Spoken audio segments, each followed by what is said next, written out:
Good morning बंधुरा welcome back to my channel. आमी संचिता महानगरी कलकाता थेके तोमादेर बंधु संचिता निये चले एसेछि आमार डेली ब्लग चैनल संचितार सঞ্চয় निये। आशा करछि तोमरा देशे ओ देशेर बाइरे जे जे प्रान्त थेके आमार एई भिडियोटी देखछो सबाई भालो आछो, सुस्थ आछो और साबधानेও आछो।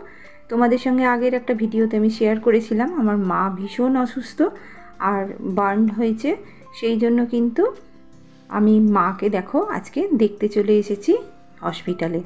मा एखाने भर्ती आछे और आगे देखिएछिलाम आगेर भिडियोते तोमादेर देखिएछिलाम जे 4 नक हॉस्पिटले मा छिलेन, सेखान थेके किन्तु माके ओखान थेके रेफार करे दिएछे। ओखाने ठीक मतो चिकित्सा हयनि और जे 15-19 दिनेर माथाय छेड़े दिएछे माके।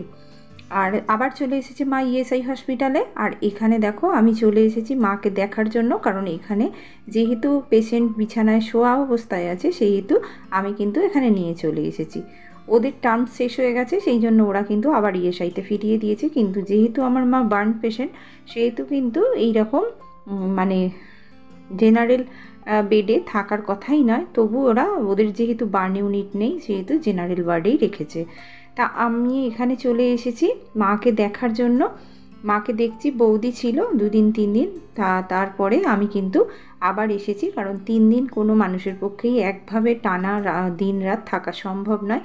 তাই জন্য বৌদি আমাকে ফোন করলো যে তুমি থাকো, আমি এবার বাড়ি যাব। তাই জন্য আমি চলে এলাম আর আমরা সবাই ডিসাইড করলাম যে বৌদিকে এবার ছেড়ে দিই 3 দিন পর, কারণ ওরও ঠিকমতো খাওয়া ঘুম কিছুই হচ্ছে না, কিন্তু শরীর খারাপ হয়ে যাবে। সেই জন্য আমরা সবাই ডিসাইড করলাম যে আমি তাহলে চলে যাই। আর মা দেখো মাকে ওখান থেকে ছেড়ে দিয়েছে। তা মা এখানে এসে কিন্তু ওখানে যেহেতু আইসিইউতে ছিল আর সেখানে নানা রকম মানে সিস্টেমগুলো চলছিল, সেই জন্য মা কিন্তু একটু অসুস্থ মতো হয়ে গিয়েছিল। বাইরে বেরিয়ে আসতে দেখো অনেকটা সুস্থ মনে হচ্ছে, কিন্তু মায়ের কিন্তু উন্ড জায়গাটা ভীষণইভাবে এফেক্টেড হচ্ছে। তো যাই হোক, এই যে দেখো হসপিটালে আমি মর্নিংয়ে উঠে পড়েছি, একদম আর্লি মর্নিং, কেউ কিন্তু এখনও ওঠেনি আর ডিউটিতে কেউ জয়েন্টও করেনি। যাই হোক আমি কিন্তু চলে এলাম ওই যে এই লনটায়। পুরো আজকে 3 দিন মায়ের কাছে আছি, তাই জন্য তোমাদের কাছে ভিডিও শেয়ার করতে পারিনি। ইনজুরি জায়গাটা কিন্তু একদমই ভালো না, সেখানে ড্রেসিং হচ্ছে বারবার, প্লাস্টিক সার্জারি করতে হবে, না হলে মায়ের পাটা ঠিক হবে না তাড়াতাড়ি। মা ট্রান্সফার করে, কোথায় করে জানি না, বৌদি আসবে আর বৌদি সব দৌড়াদৌড়ি করে করছে, কারণ ও এইসবের ব্যাপারে ভালো জানে, এখানের ব্যাপারে আর কি ভর্তি টর্তির ব্যাপারে ও জানে। আর ও যেহেতু কার্ড হোল্ডার সেহেতু ওই সব করছে দাঁড়িয়ে থেকে, ও দায়িত্ব নিয়ে নিয়েছে। যাই হোক, ঠাকুরের কৃপা আর ঠাকুর আশীর্বাদ নিশ্চয়ই করেছেন ওকে, সেই জন্য আরও দৌড়াদৌড়ি করতে পারছে করার জন্য।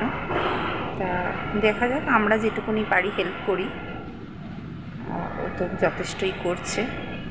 তো বন্ধুরা আমার সঙ্গে থেকো। মাকে তো রেডি করিয়ে দিয়েছি আর এই যে দেখো শুয়ে আছে, ডাক্তার দেখেও গেছে। এবার আমি রেডি হয়ে যাব গিয়ে, আর এবার আমি বাড়ি চলে যাব।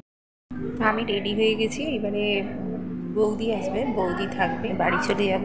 আর এই দেখো মা শুয়ে আছে, রেডি করিয়ে দিয়েছি, পরিষ্কার করে দিয়েছি, ডাক্তারটা রাউন্ডে দেখেও গেছে। এবার আমি বাড়ি চলে যাব আর বৌদি আসবে। পরের দিন সকালবেলা আমি তাড়াতাড়ি করে রান্না বসিয়ে দিলাম, কারণ ওর বাবা বলল যে আমি ভাত খেয়ে যাব, তাড়াতাড়ি করে রান্না করো। তা আমি একটু বেশি করে মাছের মাথা দিয়ে বাঁধাকপি করলাম আর করলাম মাছের ঝাল আর উচ্ছে ভাজা একটু। ওর বাবা খেয়ে যাবে তাই জন্য তাড়াতাড়ি করছিলাম। আর যেহেতু 3 দিন রাত জাগা, আমার একদমই ভালো লাগছিল না যে ঘরের কোনো কাজ করি, কিন্তু কি করব, এদিকে তো বিছানা টিছানা সমস্ত তোলা ছিল, কেচে দিয়েছিলাম, চাদর তুলে দিয়েছিলাম, সেটা আর তোমাদের সঙ্গে আমার শেয়ার করা হয়নি। তাই চাদরগুলো তুলে দিয়ে আর আমি চলে গিয়েছিলাম। তা এই যে 3 দিন আমি হসপিটালে ছিলাম, এই 3 দিন কিন্তু আমার ছোটো বোন এসে বাড়িতে ছিল।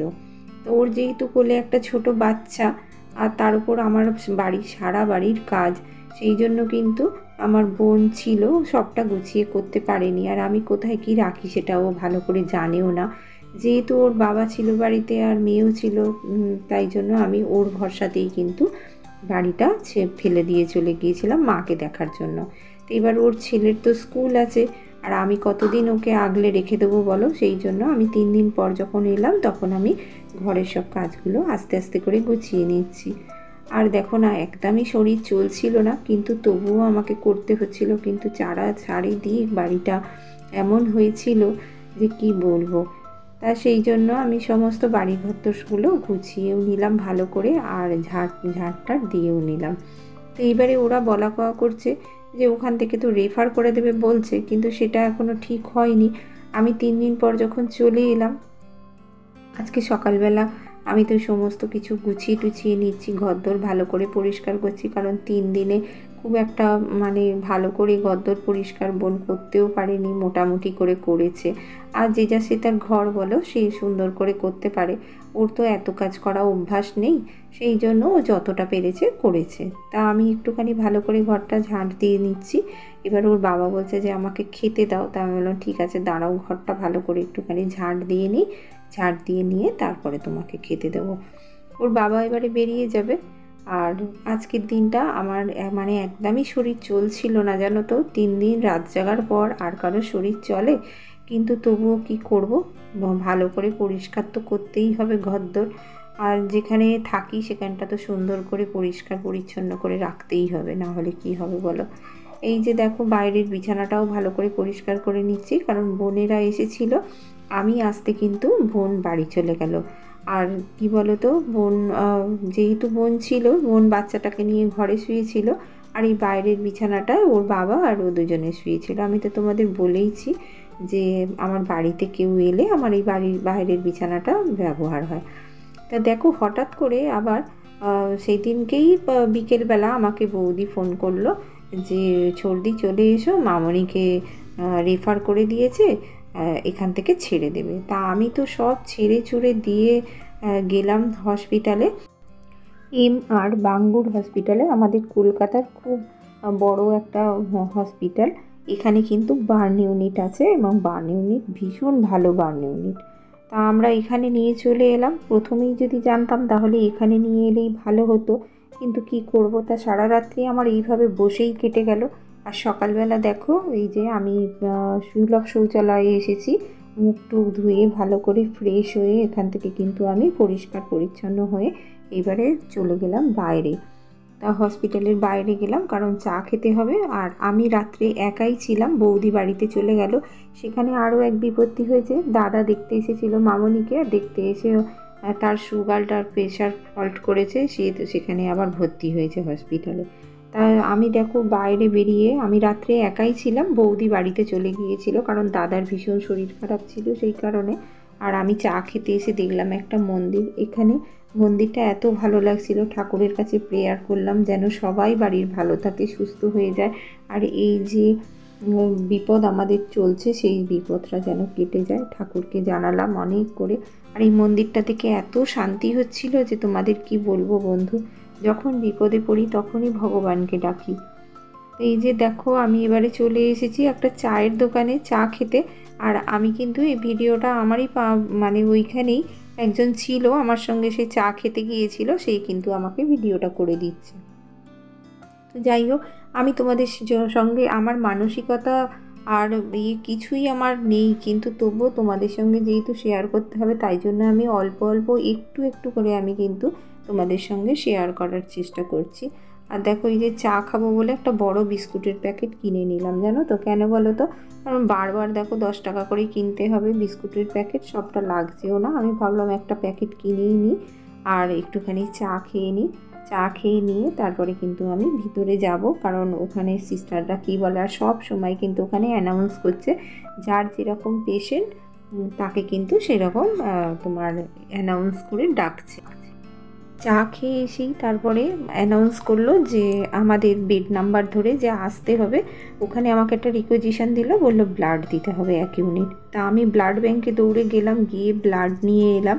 ওখান থেকে বলল যে 1 ইউনিট ব্লাড আমরা দিচ্ছি, কিন্তু আর 1 ইউনিট ব্লাড লাগলে আমাদের ডোনার দিতে হবে।